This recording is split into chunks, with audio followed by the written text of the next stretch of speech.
आपण पाहताय महाधुरळा. नमस्कार, महाधुरळा युट्यूब चॅनलमध्ये आपलं स्वागत. कोल्हापूर जिल्ह्यातील कसबा तारळे या जिल्हा परिषद मतदारसंघातील भाजपचे उमेदवार ऋतुजा रवीश पाटील यांच्या प्रचाराचा जोरदार धडाका आता सुरू झालेला आहे.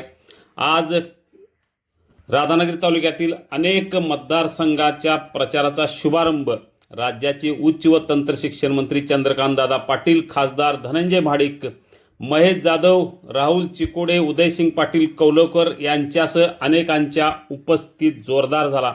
आणि याच शुभारंभात ऋतुजा रवीश पाटील यांच्या विजयाचा निर्धार करण्यात आला. प्रचंड जनसमुदाय यावेळी उपस्थित होता. सर्वांनीच एकमुखी निर्णय घेतला की या निवडणुकीत ऋतुजा रवीश पाटील यांनाच विजयी करायचं. त्यामुळे एकूणच प्रचाराचा शुभारंभ, प्रचाराचा धडाका आणि मिळणारा प्रतिसाद यामुळे ऋतुजा रवीश पाटील यांच्या प्रचाराचा झंझावात आज वाढलेला आहे. गेले अनेक वर्षे रवीश पाटील हे अतिशय चांगलं काम या भागात करत आहेत. कोविडचं काम असू दे, शिक्षण संस्थेतलं काम असू दे, विकास सोसायटी, दूध संस्था, पतसंस्था या सगळ्याच्या माध्यमातून गेले अनेक वर्षे त्यांनी जे काम केलं त्याच कामाला अतिशय चांगला प्रतिसाद सध्या त्यांच्या प्रचाराला मिळत आहे. शेतकरी, महिला, युवक, सर्वसामान्य जनता या सर्वांच्याकडून प्रचंड प्रतिसाद सध्या ऋतुजा रवीश पाटील यांच्या प्रचाराला मिळत आहे.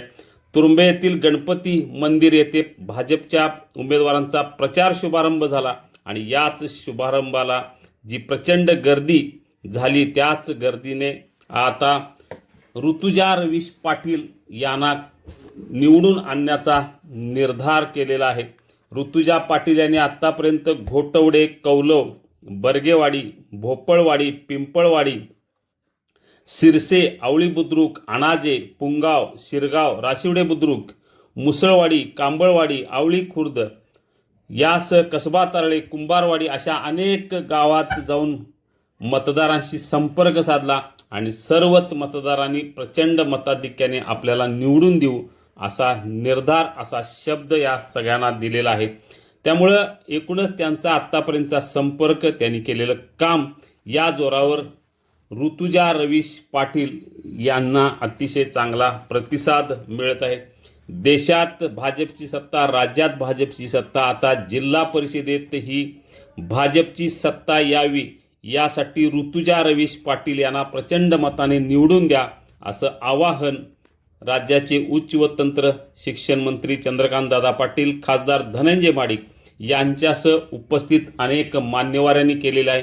रवीश पाटील यांनी आपल्या भाषणात आत्तापर्यंत जे सहकार्य केलं त्याबद्दल आभार मानत असताना नवं काही करण्यासाठी, विकास अधिक करण्यासाठी ऋतुजा पाटील यांना जिल्हा परिषदमध्ये पाठवा असं आवाहन केलेलं आहे.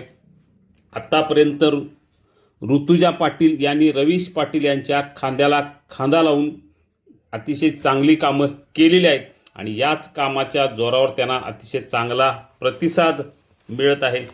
विकास मोठ्या प्रमाणात करण्यासाठीच आपल्याला पुन्हा निवडून द्यावं असं आवाहन रवीश पाटील यांनी केलेलं आहे. एक मोठा वारसा रवीश पाटील यांना आहे. दादासाहेब पाटील, उदयसिंग पाटील या सगळ्यांचा वारसा रवीश पाटील आणि ऋतुजा पाटील हे चालवत आहेत आणि हाच विकासाचा वारसा पुढे नेण्यासाठी आपल्याला पुन्हा निवडून द्यावं असं आव्हान त्यांनी केलेलं आहे. त्यांना प्रचंड प्रतिसादही मिळत आहे.